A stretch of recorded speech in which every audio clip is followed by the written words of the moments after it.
Hello everyone, आप सभी को राधे राधे। कैसे हैं आप सब? उम्मीद है कि आप सभी बहुत अच्छे होंगे। तो गाइज़ यहाँ पे अभी मैं बालों में मालिश करने जा रही हूँ। रात का टाइम हो रहा है, सभी काम मेरा ख़त्म हो गया है, यानी कि टाइम हो रहा है 9:45 के करीब का। और मुझे बालों में रात में मालिश करनी है। और ये वही तेल है जो कि मैंने बना के रखा हुआ है, आंवला और सरसों का तेल। के तेल में आंवले को पका के ये मैंने छान के रखा हुआ है। तो रात में मैं इससे मालिश करूँगी और सुबह अपने बालों को धुल लूँगी। और ये वीडियो मेरा तब का है जब मैंने मेहंदी लगाई थी ना, उससे 2 दिन बाद का ये वीडियो है। और 2 दिन बाद ये मैं मालिश कर रही हूँ रात में, और सुबह बालों को धुलना है। और मेहंदी लगाने के बाद हमेशा बालों में तेल लगा के मालिश करके उसके बाद ही बालों को हमें धुलना चाहिए। क्योंकि जो भी थोड़े बहुत रूखे सूखे से बाल हो जाते हैं, किसी किसी के होते हैं, किसी के नहीं होते, मेहंदी लगाने के बाद ड्राई हो सकते हैं। और जब बाल ड्राई हो जाएंगे तो वो बेजान से लगेंगे, रूखे दिखाई देंगे, उनमें बिल्कुल भी शाइनिंग नहीं आएगी। तो इसलिए हमेशा बालों में तेल ज़रूर लगाएं और अच्छे से मालिश करें, जिससे कि बालों के अंदर नमी बनी रहे। आपके कुछ कमेंट भी थे बालों को लेके या मेहंदी को लेके कि दीदी मेहंदी आप कब कब लगाते हैं। तो ये मैंने उसी वीडियो में, जो मेहंदी वाला वीडियो डाला था, उसी में आपको बताया था कि मेहंदी मैं 1 डेढ़ महीने में लगा लेती हूँ। और जिनके वाइट बाल हो रहे हैं, हल्के हल्के भी वाइट हो रहे हैं, उनको ज़रूरत पड़ भी जाती है 1 डेढ़ महीने में। और अगर वाइट नहीं है तो आप 2 महीने में भी लगा सकते हैं, 2.5 महीने में भी लगा सकते हैं। तो यहाँ भी तेल की अच्छे से मैंने मालिश कर ली है। और अब बना रही हूँ मैं बालों का जूड़ा। और जूड़ा बनाते बनाते मैं ये सोच रही थी कि एक बार इनमें कंघा भी निकाल देती तो सही रहता, जिससे कि जो ऑयल हमारे बालों में गया है वो बालों की जड़ों तक जाए। वैसे जड़ों में उंगलियों से भर भर के मैंने खूब सारा तेल लगाया। आप देख सकते हैं कि बाल कितने गीले गीले हो गए हैं, क्योंकि मैं जब मालिश करती हूँ ना तो बहुत अच्छे से करती हूँ बालों की। और ये वीडियो मेरा सुबह का है, तो पूरी रात मेरे बालों में तेल लगा हुआ रहा। और किसी किसी को ना बड़ी प्रॉब्लम होती है रात में मालिश करके और फिर सोना। बेडशीट वगैरह जैसे चिकनी होने का भी डर रहता है, कपड़ों का भी डर रहता है।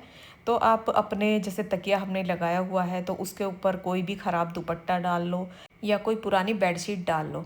मैं तो तकिए के ऊपर दुपट्टा डाल लेती हूँ, और सच बताऊँ इतनी अच्छी नींद आती है जब रात में मालिश करके सोते हैं ना, तो नींद भी बहुत बढ़िया आती है। और यहाँ पे अभी मैं कुछ नाश्ते की तैयारी कर रही हूँ। नाश्ते में बना रही हूँ मैं सैंडविच। उसके लिए कुछ सब्जियां मैंने काट ली हैं, जैसे पत्ता गोभी। और अभी चॉप करने के लिए यहाँ पे मैं प्याज टमाटर सभी को चॉप करूँगी। यहाँ पे पहले पत्ता गोभी सबसे पहले मैंने चॉप कर ली थी। तो ये टमाटर प्याज हरी मिर्च सभी को चॉप करके उसके बाद डालूँगी मैं इसमें पनीर। और पनीर हमारी डाइट में ज़रूर शामिल होना चाहिए, क्योंकि ये प्रोटीन का वो स्रोत है जो कि वेजिटेरियन के लिए बहुत ही बढ़िया है। तो 150 ग्राम पनीर हमें डेली ज़रूर खाना चाहिए। ये प्रोटीन की पूर्ति करता है, जिससे हमारे बाल स्किन सभी अच्छे रहते हैं। आँखों के लिए भी बहुत अच्छा होता है। तो यहाँ पे पनीर मैंने इसमें डाल दिया है। और जो मैं सैंडविच बना रही हूँ ये खाने के लिए मतलब बहुत ही हेल्दी भी रहेंगे, क्योंकि इसमें सारी कच्ची सब्जियाँ हैं। और ये कुछ मलाई है, जो कि मलाई रात में मैंने दूध से उतार के रख दी थी, क्योंकि सुबह के नाश्ते का मैंने रात में डिसाइड कर लिया था कि सुबह मुझे सैंडविच बनाने हैं। और अब इसमें कुछ बेसिक से मसाले डाल दिए हैं, जैसे धनिया पाउडर, हल्का सा जीरा पाउडर, नमक और हल्की सी लाल मिर्ची, क्योंकि इसमें मैंने हरी मिर्ची भी डाली हुई हैं।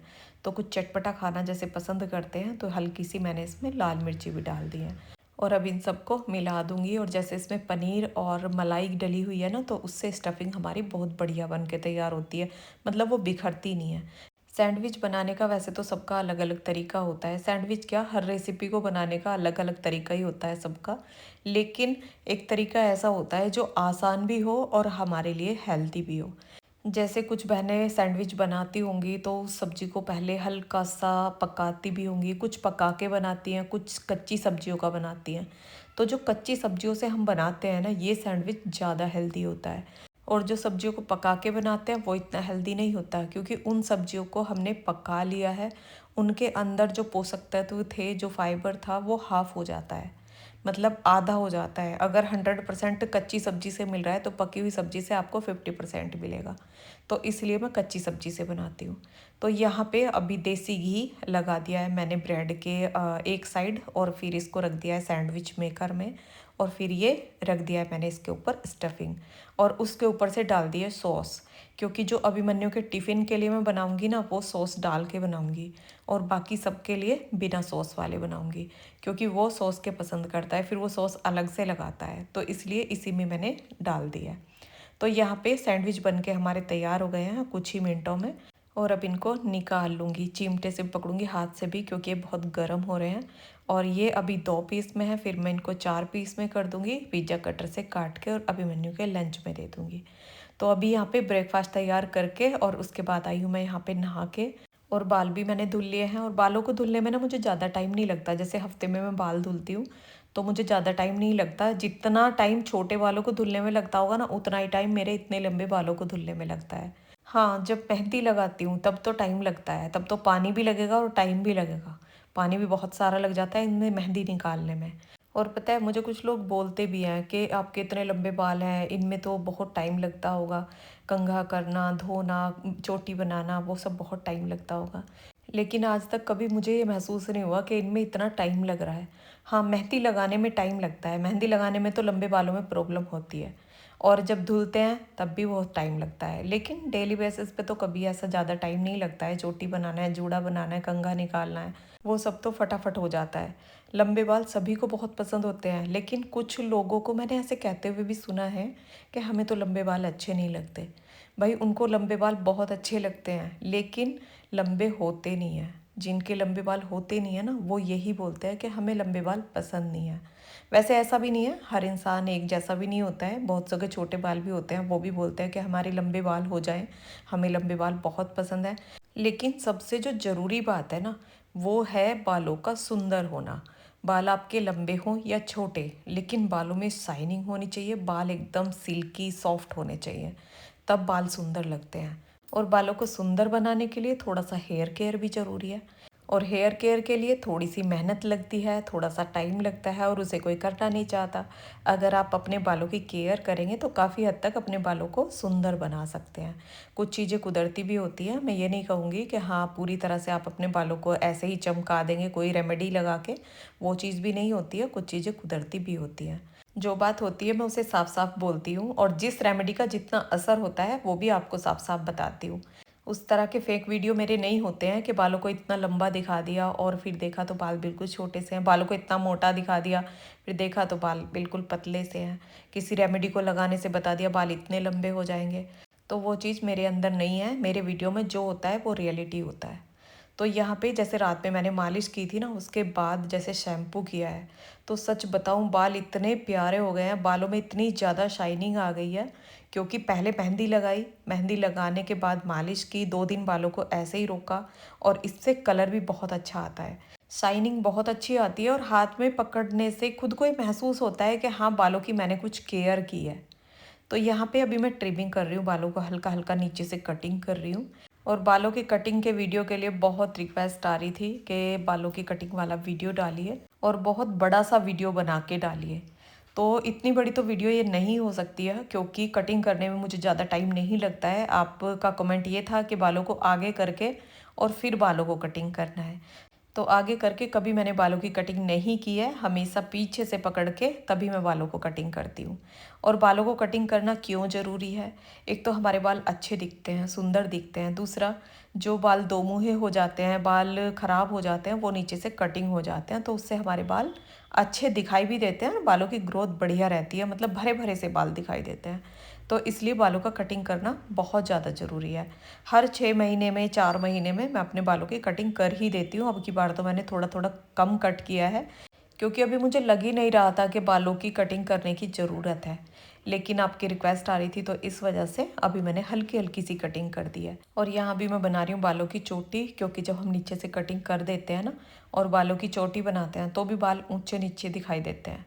तो वही मैं बना के देख रही थी कि देखती हूँ कैसे बाल लगेंगे पीछे से। तो ढीली ढीली करके मैंने चोटी बनाई है, अभी इसको पीछे डालूंगी, तो पीछे डाल के देखते हैं। तो यहाँ पे जैसे ही मैंने शीशे में देखा, तो बाल बिल्कुल मतलब नीचे से एकदम इकसार दिखाई दे रहे थे, ऊंचे नीचे बिल्कुल भी नहीं दिखाई दे रहे थे। तो कटिंग हमारी एकदम बढ़िया हुई है।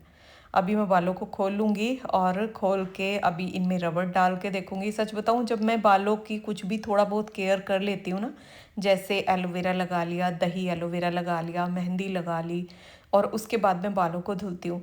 तो मैं बहुत टाइम तक ना अपने बालों में लगी रहती हूँ, कभी जूड़ा बनाती हूँ, कभी चोटी बनाती हूँ, कभी बालों को खुला करके रबड़ डाल देती हूँ। तो मुझे अपने बाल बहुत सुंदर लगते हैं उस टाइम पे जब इनको धुल लेती हूँ। और बालों को धुलने के लिए भी आप पूछ रहे हो कि दीदी कितने दिन में आप धुलते हो, तो मैं हफ्ते में एक बार धुलती हूँ और धुलने के 1-2 दिन बाद बालों में तेल लगा देती हूँ। हफ्ते में एक बार ही मैं तेल लगाती हूँ। तेल के लिए भी आपका कमेंट था कि तेल आप हफ्ते में कितने बार लगाते हो, तो वो कितने बार तेल नहीं लगाना, तेल सिर्फ बालों को धुलने के बाद लगाना है। और वो भी सरसों वाला और आंवला वाला तेल नहीं लगाना, जो आप डेली में तेल यूज़ करते हैं वो तेल लगाइए। और सरसों और आंवले का तेल आपको धुलने से एक दिन पहले रात में लगाना है, रात में मालिश करनी है और सुबह बालों को धुलना है।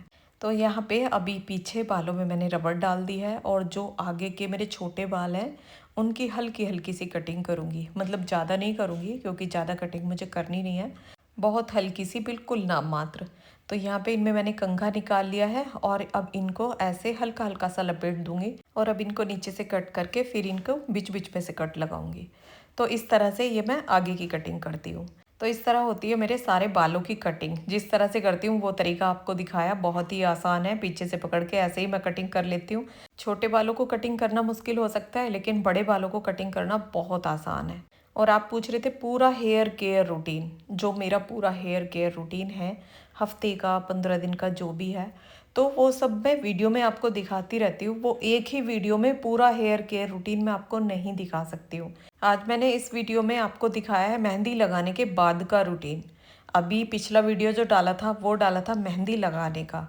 मेहंदी मैं किस तरह से लगाती हूँ, मेहंदी लगाने के बाद क्या करती हूँ, और हफ्ते में 15 दिन में जो जो मैं लगाती रहती हूँ ना, वो आपके साथ साथ साथ शेयर करती रहती हूँ। और सारी ज़्यादातर मेरी होम रेमेडी होती है, बाहर का कोई प्रोडक्ट नहीं होता है। जो शैम्पू है वो भी मैंने आपके साथ शेयर किया हुआ है, और कंडीशनर वगैरह कभी आज तक मैंने यूज़ नहीं किया है, क्योंकि कंडीशनर के लिए मैं यूज़ करती हूँ एलोवेरा। एलोवेरा मुझे सबसे बेस्ट लगता है, और हमारे बालों को कोई नुकसान नहीं पहुँचाता है, कोई साइड इफ़ेक्ट नहीं है, तो वो बहुत बढ़िया है। अब फ़िलहाल आप बाल मेरे देख सकते हैं कितने सुंदर लग रहे हैं। तो आज का वीडियो आपको कैसा लगा कमेंट करके बताना। वीडियो पसंद आया हो तो एक लाइक ज़रूर कर देना। मिलते हैं नेक्स्ट वीडियो में। राधे राधे।